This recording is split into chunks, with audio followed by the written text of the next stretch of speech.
Hi friends, ഇതിൽ കാണുന്ന ഒരു യെല്ലോ കളർ താമര വിറ്റൊഴിക്കുന്നു എന്നും പറഞ്ഞ് ഈ വാട്സപ്പ് നമ്പറിൻ്റെ ആൾ ലോട്ടസ് പെറ്റൽസ് എന്ന് പറയുന്ന യൂട്യൂബ് ചാനൽ വിറ്റൊഴിക്കുന്നു എന്നും പറഞ്ഞ് ഇട്ടേക്കുന്നത്. ഇത് എൻ്റെ പുതിയ ഹൈബ്രിഡിൻ്റെ ഫ്ലവർ പിക്കാണ്. ഈ താമര വേറൊരാളിൻ്റെ കയ്യിലും ഇല്ല. ഞാൻ സെയിൽ സ്റ്റാർട്ട് ചെയ്തിട്ട് ആകെ 2 ദിവസമേ ആയിട്ടുള്ളൂ. അത് അയച്ചു പോലും അവർക്കാർക്കും കൊടുത്തിട്ടില്ല. വാങ്ങിയവർക്ക് തിങ്കളാഴ്ച മാത്രമേ അയച്ചു കൊടുക്കത്തുള്ളൂ. ഈ താമര അവരുടെ കയ്യിലില്ല. ഇത് യെല്ലോ പീണി എന്ന് പറയുന്ന വെറൈറ്റിയുടെ ട്യൂബർ എടുത്തിട്ട് സെയിൽ ചെയ്യാനായിട്ട് 100 രൂപ വിലയുള്ള താമരയുടെ ട്യൂബർ എടുത്ത് സെയിൽ ചെയ്യാനായിട്ട് പുതിയ ഹൈബ്രിഡിൻ്റെ ഫ്ലവർ പിക്കാണ് യൂസ് ചെയ്തിരിക്കുന്നത്.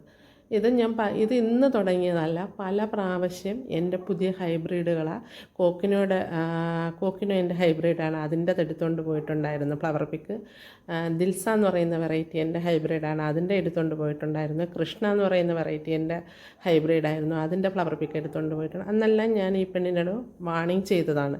എൻ്റെ പുതിയ ഹൈബ്രിഡ് നമ്മൾ 1.5 വർഷക്കാലത്തോളം കഷ്ടപ്പെട്ട് വളർത്തി അത് എങ്ങനെയാണ് കൂടുതൽ പൂക്കുന്നതാണ് പൂക്കാത്തതാണ് ഹാർഡി വെറൈറ്റിയാണ് എന്താണെന്നെല്ലാം നോക്കി 1.5 വർഷക്കാലത്തോളം നമ്മൾ വെച്ചിരുന്നിട്ടാണ് ഒരു താമരയുടെ ട്യൂബർ സെയിലിനിറക്കുന്നത്.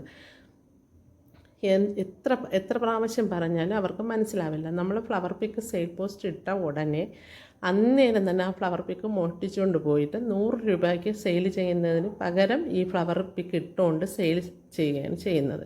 അപ്പോൾ കാണുന്നവർ വിചാരിക്കും ഇത്രയും പൂക്കുന്ന വെറൈറ്റി ആണെന്നും പറഞ്ഞാൽ 100 രൂപ. അപ്പം ഞാൻ ഈ ഫ്ലവർ പിക്ക് ഇട്ട് ഇനി സെയിൽ ചെയ്യാനായിട്ട് 2000 ഇതിൻ്റെ റേറ്റ്. സെയിൽ ചെയ്യാനായിട്ട് ഇട്ട് കഴിഞ്ഞാൽ ആൾക്കാർ വിചാരിക്കും അത് 100 രൂപയ്ക്ക് നമ്മൾ വാങ്ങിച്ചതല്ലേ. ഇതാണ് ഈ പെണ്ണ് ചെയ്തുകൊണ്ടിരിക്കുന്നത്. അതുകൊണ്ടാണ് ഞാൻ ഈ പോസ്റ്റ്